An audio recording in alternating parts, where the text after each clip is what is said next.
কথার জন্য তো মানুষ দুর্ঘটনা ঘটে। দুর্ঘটনা ঘটলে পরে কথা ভাই আমাদের হয়ে গেছে, ভুলে গেছে কেন?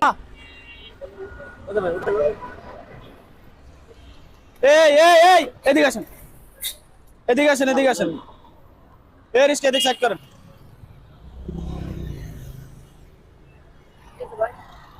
এই মামা যাও না ভাই এই দাঁড়ান ভাই, আপনারা যে আসলেন এই রাস্তার মাঝখান দিয়ে, এটা কি কোনো কাজটা ঠিক করছেন? ভাই, আপনার আপনার ভাই আপনার পিছনে দেখেন কত সুন্দর একটা ফুটপাথ ওভারব্রিজ দেওয়া আছে, দেখছেন? আপনি এটা খেয়াল করছেন? এই মামা যাও তো, এইভাবে মামা, ভাই, এইভাবে যে আপনি- জীবনের রিস্কটা নিয়ে আসছেন ভাই, এটা কি কামটা ঠিক হয়েছে? ভাই আপনি জানতো ভাই, মামা যাও, মামা তাড়াতাড়ি যাও। এই ডাক দিছে ভাই, সরেন তো আপনি। আবার আমার ধাক্কা মারতেছো কে? ধাক্কা মারতেছো কে? একে তো অন্যায় করছে। এই গাড়ি থামো। আবার আমার ধাক্কা মারতেছো কে? হ্যাঁ? আরে ভাই আপনার সমস্যা কি? আপনি সরেন। আমার সমস্যা, আমার সমস্যা কি মানে? আমার সমস্যা কি মানে? কথার জন্য তো মানুষ দুর্ঘটনা ঘটে। দুর্ঘটনা ঘটলে পরে কথা ভাই আমাদের হয়ে গেছে, ভুলে গেছে। আপনাদের মতো যে আপনারা ভাই সচেতন থাকতে পারেন না? হ্যাঁ, আপনাদেরকে হিতায় কোনো জ্ঞান নাই, সাধারণ জ্ঞান নাই মাথার ভিতরে। এখানে একটা ফুটপাথ ওভারব্রিজ দেওয়া আছে, তারপরে আপনারা জীবনের রিস্ক নিয়ে রাস্তা দিয়ে আসেন কেন ভাই?